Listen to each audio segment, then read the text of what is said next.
Everyone definitely begging for direction now with the new and old notes, but we all want supply at this point. Now, let's move on to other matters now. So the National Bureau of Statistics have released Nigeria's GDP numbers for the fourth quarter of 2022, with domestic activities growing by 3.52% in Q4 and 3.10% in 2022. Let's talk to Abdulaziz Kuranga now, Sub-Saharan Africa macroeconomic strategist at Quadra Securities Limited. Great to have you. Thanks for having me, Williams. Good morning. So the numbers beat Quadra's expectations. That's for the fourth quarter, but on full year, in line with the World Bank's forecast for 2022 growth. How are you seeing all of this? Yes, for 2022, majorly why the Q4 numbers was ahead of Quadra's estimates was due to more than the expected growth in the non-oil sector, and that was largely impacted by the manufacturing sector during the quarter of review. But overall, in Q4 2022, the growth was primarily driven by the non-oil sector, which remains the growth engine of the economy, as we continue to see the oil sector declining or contracting consecutively in line with the massive oil theft and vandalism. International companies leaving the onshore industry, as well as issues surrounding the decrepit infrastructure in the oil and gas industry. However, for the non-oil sector, the growth was primarily driven by services, where the services grew by more than expectations, and that was in line with the continued growth in trade, continued growth in ICT, and also maintain the maintenance in the growth rate of the finance and insurance industry. So specifically for the ICT, we continue to see increase in voice and data traffic as reflected in MTN numbers. So that's for the telecom subsector, which is the major component of the ICT according to the National Bureau of Statistics.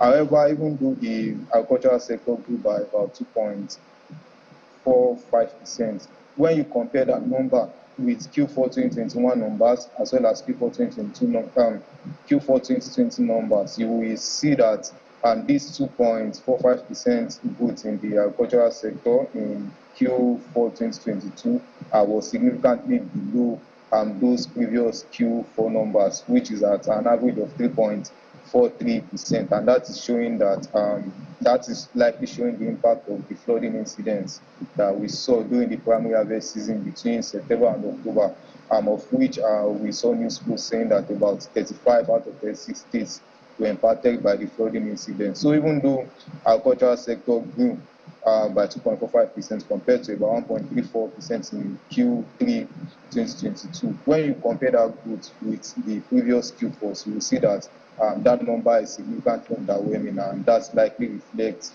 the impact of the flooding incidents. And for the manufacturing sector, we saw that it came back to the positive growth terrain, and that is despite the issues surrounding production, such as FX issues, production constraints in line with elevated energy prices, and also slower consumer demand given high inflationary pressures. However, what caught our attention the most in the manufacturing GDP during Q4 was the food processing, or food, tobacco, and beverage processing in Q4. So that grew by about 4% compared to the decline in Q3, and that shows probably increase in food production in line with the increased demand that came with the festive season in Q4.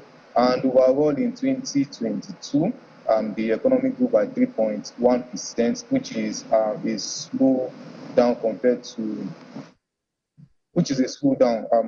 about 3.4% annual growth rate in 2021, and that reflects slowdown in agricultural sector, slowdown in manufacturing sector, amidst an increase in growth in the service sector. Specifically for the agricultural sector, on a full year basis, the growth settled at 1.88%, which is the first time agricultural sector is actually coming below 2% growth rate since the NBS started keeping current data series from 2009 up to date, and that continues to show that aside from the impact of security issues, during the period, we also saw the combined impact of high fertilizer prices, which is limiting cultivation, as well as the flooding incidents, which also impacted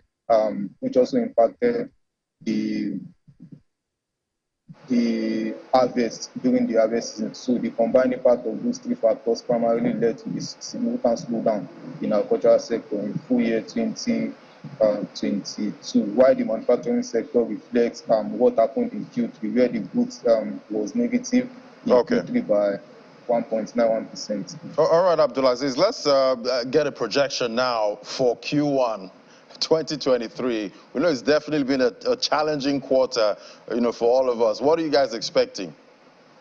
Okay, so for Q1 2023, we think the major factor that will be slowing down, we think growth will slow down in the first quarter of 2023, and we think the current demonetization drive will be a factor, particularly given that it is significantly hampering trading activities as well as production activities. So to put that in proper perspective, we saw that since the first deadline elapsed for the use of old notes from January 31st, before it was now being shifted to 10th of February and 17th of February, we saw that even during those periods, traders were reluctant to accept all the old notes.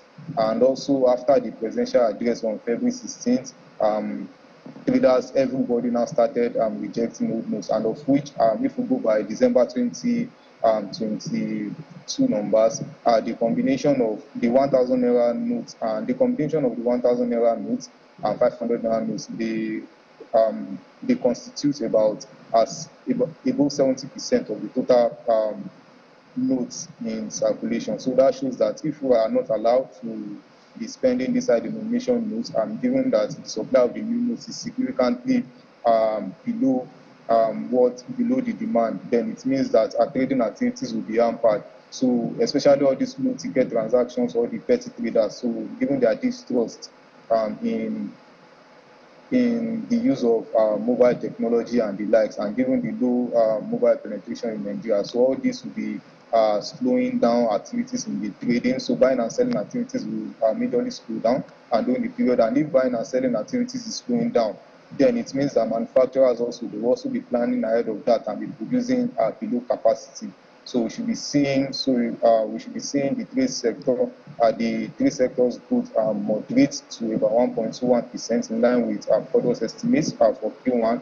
That's compared to about 4.5% in Q4. And we're also seeing a slowdown in the manufacturing sector's growth as a result of the pass-through impacts of what is happening in the trade sector. And same for our agricultural sector, the combined impact of election uncertainties, this current demonetization drive, as well as high fertilizers prices will continue to inhibit or will continue to hamper agricultural production during the period. So where we're actually seeing some form of positives in terms of increase in growth in Q1 2023 compared to Q4 in the ICT subsector, also in line and also for finance and insurance. So we think those sectors will continue to outperform, although the high interest rates and the elevated borrowing costs will be hampering credit creation for the banking sector during the period. Okay. So if we are cascading all together, we are majorly expecting goods to come between 1.7–1.8% currently for Q1 2023. Okay, no problem. So we'll keep watching out for that. Obviously, it's all eyes now on that Q1 data for 2023. We'll see how much of an impact all of these headwinds had on growth. Thank you so much, Abdulaziz Kuranga, Sub-Saharan Africa macroeconomic strategist, Codrus Securities Limited. Thank you so much. Thank you for having me. All right, so I will take a moment now. When we come back, Commodities Market Update is next. Do stay with us.